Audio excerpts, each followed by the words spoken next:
Grigory Rasputin. He was a Siberian peasant and self-proclaimed holy man who became one of the most influential figures in the court of Tsar Nicholas II of Russia. And his death in December 1916 became one of the most retold stories of apparent human indestructibility in modern history. Rasputin had risen to a position of extraordinary influence over the Russian royal family, largely through his apparent ability to ease the suffering of Alexei, the Tsar's hemophiliac son, in ways that court physicians could not. This influence made him powerful enemies among the Russian nobility, who believed he was manipulating the Tsarina and destabilizing the empire during the most critical period of the First World War. A group of conspirators led by Prince Felix Yusupov lured Rasputin to a palace basement in St. Petersburg on the night of December 16, 1916, with the intention of killing him. What followed, according to the accounts left by those present, was a sequence of events that entered legend almost immediately. Rasputin was reportedly fed cakes and wine laced with enough cyanide to kill several men. He showed no ill effects. Yusupov then shot him in the chest at close range. Rasputin collapsed. When Yusupov returned to check the body, Rasputin reportedly opened his eyes, grabbed him by the throat, and staggered up the stairs and into the courtyard. He was shot 3 more times, beaten with a rubber club, and finally thrown into the frozen Neva River through a hole in the ice. The autopsy found water in his lungs, suggesting he was still alive when he entered the water. Modern forensic analysis has questioned some of the more dramatic elements of the account, suggesting the conspirators may have embellished certain details. But enough of the core story is corroborated that Rasputin's death remains, at minimum, one of the most violent and prolonged in recorded history, carried out against a man who appeared, for a remarkable length of time, simply unwilling to die. Hiroo Onoda. He was a Japanese Imperial Army intelligence officer who continued fighting the Second World War in the Philippine jungle until 1974, nearly 30 years after Japan had surrendered and the war had ended. Onoda had been sent to the island of Lubang in the Philippines in 1944, with orders to conduct guerrilla warfare and never surrender under any circumstances. He took those orders with a literalness and a commitment that outlasted the war itself, the post-war reconstruction of Japan, the Korean War, the early years of the Vietnam War, and the first moon landing. When Japan surrendered in August 1945, Onoda did not believe it. Leaflets were dropped over the jungle, informing Japanese holdouts that the war was over. Onoda concluded they were Allied propaganda. Search parties were sent. Newspapers were delivered. Photographs were dropped from aircraft. His family recorded messages pleading with him to come out. He interpreted each attempt as a trick. For nearly 3 decades, he lived in the jungle with a small group of fellow holdouts, conducting occasional raids on local villages, killing several Filipino civilians whom he believed to be enemy combatants, and surviving on bananas, coconuts, and whatever the jungle provided. One by one, his companions either surrendered or were killed, until Onoda was alone. He was finally reached in 1974 by a Japanese student named Norio Suzuki, who simply went into the jungle and found him. Onoda told Suzuki he would not surrender without orders from his commanding officer. Japan located his former commander, Major Yoshimi Taniguchi, who had become a bookseller in the decades since the war, and flew him to the Philippines to personally relieve Onoda of his duty. Onoda emerged from the jungle in his original uniform, carrying a working rifle and over 500 rounds of ammunition. He was 52 years old. He had refused to stop fighting for 29 years because no one with the authority to tell him to stop had done so. Hugh Glass. He was an American fur trapper and frontiersman who, in 1823, survived one of the most catastrophic bear attacks ever recorded, and then crawled, dragged, and walked nearly 320 kilometers through the wilderness of present-day South Dakota to reach safety, alone, without supplies, with wounds that should have been fatal several times over. Glass was part of a fur trading expedition when he surprised a grizzly bear with cubs in dense brush. The bear mauled him severely before being killed by other members of the party. His injuries were extraordinary: deep lacerations across his back and scalp, a broken leg, and wounds to his throat so severe that he reportedly had to breathe through the torn flesh. The expedition leader, believing Glass had no chance of survival, asked for volunteers to stay with him until he died and then catch up with the group. Two men, one of them a young Jim Bridger, who would later become one of the most famous frontiersmen in American history, agreed to stay. They remained with Glass for several days, then took his rifle, his knife, and his other supplies, told the expedition he had died, and left him alone in the wilderness. Glass regained consciousness to find himself abandoned, weaponless, and barely alive hundreds of miles from the nearest settlement. He set his own broken leg, allowed maggots to eat the infected flesh from his wounds to prevent gangrene, and began moving. He navigated by the stars, ate roots, berries, and whatever he could scavenge, and reportedly drove a wolf pack away from a buffalo calf to claim the meat for himself. He reached Fort Kiowa roughly 6 weeks after the attack. He later found both men who had abandoned him and, by most accounts, chose not to kill them, though the reasons he gave varied depending on who was asking. Vesna Vulovic. She was a Serbian flight attendant who on January 26, 1972, survived a fall from approximately 10,160 meters, roughly 33,000 feet, without a parachute, making her survival the most extreme of its kind ever documented, and earning her a place in the Guinness World Records that has never been challenged. Vulovic was working aboard JAT Yugoslav Airlines Flight 367 when a bomb detonated in the cargo hold over Czechoslovakia, breaking the aircraft apart at cruising altitude. She was the only crew member not thrown clear of the wreckage immediately. Instead, she remained partially trapped inside a section of the fuselage as it fell. The wreckage landed in a heavily snow-covered mountainside forest, which absorbed some of the impact, and the position of Vulovic's body within the fuselage, pinned by a food cart against a section of hull, may have provided just enough structural protection to prevent the deceleration force from killing her outright. She was found by a local villager who initially thought she was dead. She had a fractured skull, 3 broken vertebrae, 2 broken legs, broken ribs, and was in a coma that lasted 27 days. She recovered. She had no memory of the crash and no fear of flying afterward, eventually returning to work for the airline in a ground capacity. When asked about her survival, she credited her low blood pressure, which she believed caused her to lose consciousness quickly after the explosion, limiting the physical trauma her body registered during the fall. The scientific community has never produced a fully satisfying explanation for how she survived. She simply did, from a height and under conditions that should have left no question about the outcome. Alexamenos.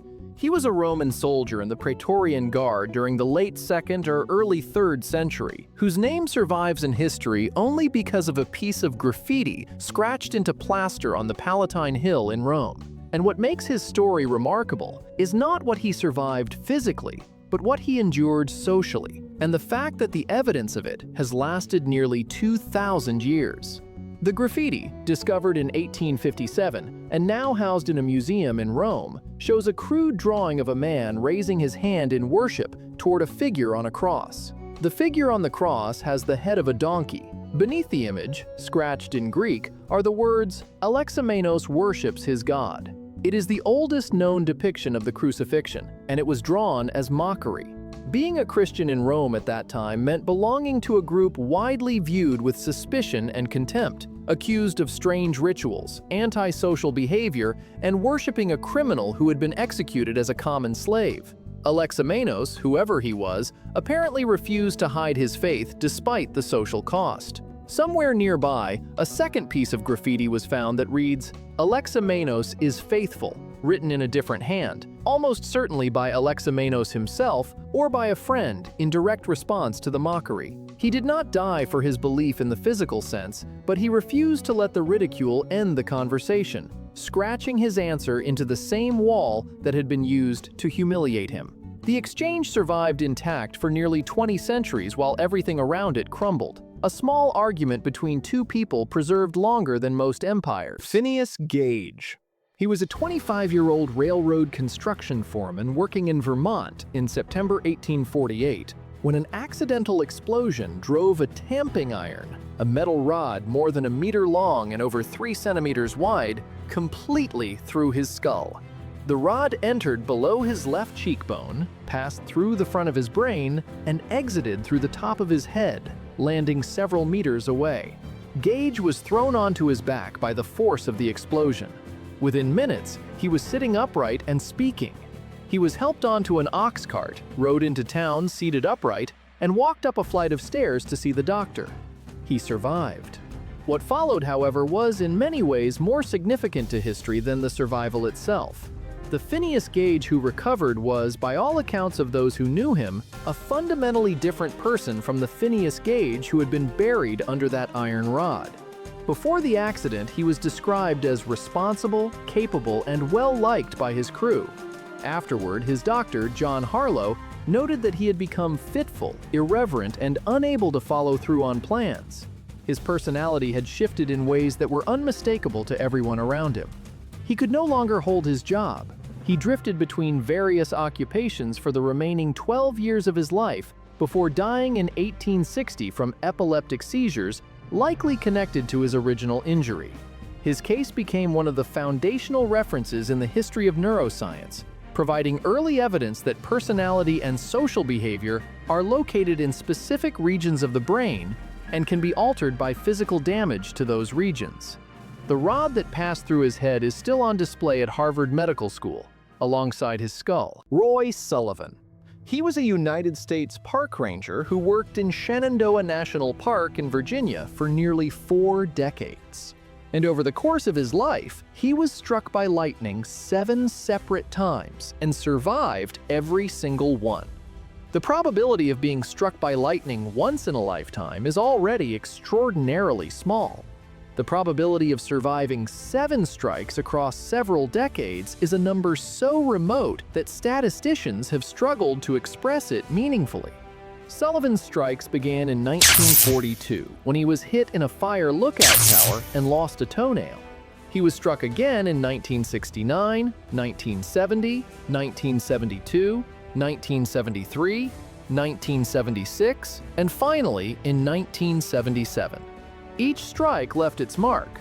He lost the nail of another toe, his eyebrows were burned off on one occasion, his hair caught fire multiple times, he suffered shoulder burns, chest burns, and ankle injuries across the various incidents.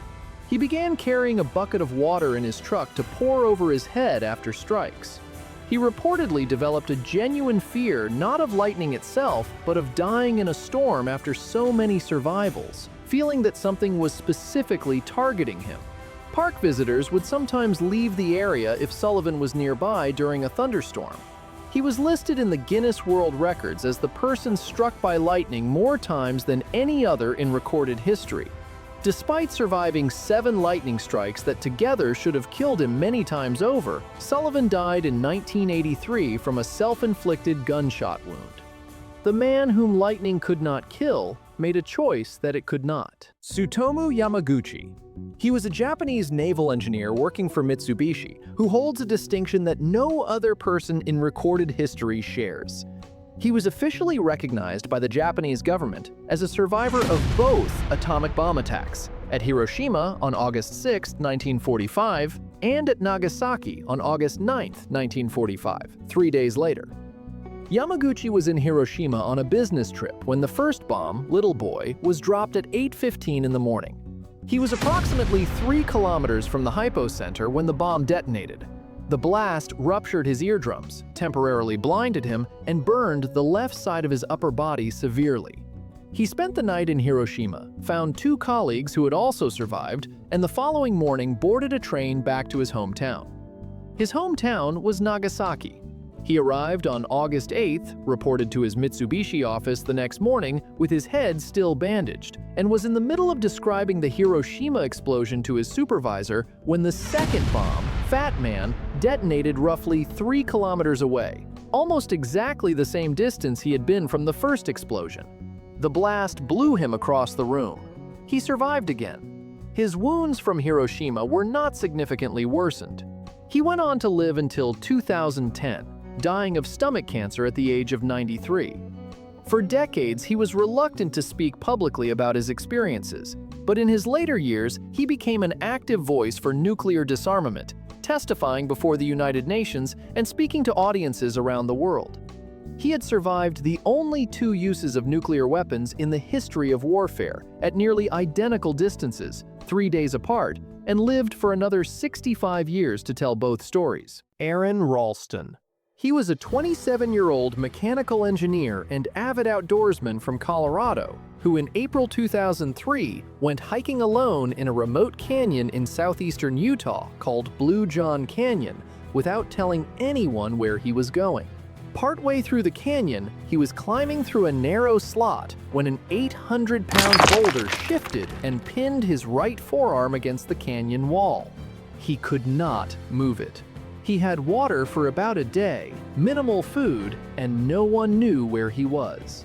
He spent the next 5 days in that canyon trying everything he could think of to free himself, chipping at the rock with a cheap multi-tool, attempting to rig ropes to lift the boulder, rationing his water as it ran out, and then drinking his own urine as dehydration set in. By the 5th day, he had carved his name, date of birth, and what he believed would be his date of death into the canyon wall. He recorded farewell messages to his family on a video camera. And then something shifted in his thinking. He realized that the boulder had not just trapped his arm, it had also, over 5 days of pressure, essentially deadened the tissue below the point of compression. In a moment of clarity that he has described in interviews as both terrifying and calm, he understood what he had to do. Using the dull blade of his multi-tool, he broke the bones in his forearm against the boulder and amputated his own arm below the elbow. The entire process took about an hour. He then rappelled down a 65-foot drop, hiked several miles through the desert, and was found by a family of hikers before rescue teams reached him. He was airlifted to a hospital, treated, and recovered. He returned to climbing within months, eventually summiting all of Colorado's 14,000-foot peaks. The arm he left in that canyon was later retrieved by authorities, who needed heavy equipment to move the boulder. Georgy Zhukov. He was the most decorated military commander in Soviet history, and arguably the most consequential military figure of the Second World War on the Eastern Front, a theater of conflict so vast and so brutal that it dwarfs almost every other campaign in the history of warfare in terms of scale and human cost. Zhukov led Soviet forces through some of the most catastrophic moments of the war. The defense of Moscow in the winter of 1941, when German forces were within sight of the city's outskirts. The Battle of Stalingrad, which became the turning point of the entire European war. The Siege of Leningrad. The massive tank engagement at Kursk. And finally, the assault on Berlin itself in April and May of 1945. Across 4 years of combat on a scale that is genuinely difficult to comprehend, the Eastern Front alone involved more than 30 million military casualties. Zhukov remained not just alive, but effective, consistently making decisions under conditions of pressure and uncertainty that destroyed lesser commanders. He survived not only the war, but also Stalin, which was in many ways the more dangerous challenge. Stalin feared Zhukov's popularity and twice demoted him to obscure postings in provincial military districts, effectively exiling him from power and relevance. Lesser men in the Soviet system were shot for far less. Zhukov endured the demotions, waited, and was rehabilitated each time circumstances required his abilities again. After Stalin's death in 1953, he rose again under Khrushchev, serving as Minister of Defense before being removed from that position as well. He died in 1974 at the age of 77 of natural causes, having outlasted the war that killed tens of millions around him, the dictator who tried to erase him, and the political system that repeatedly attempted to discard him.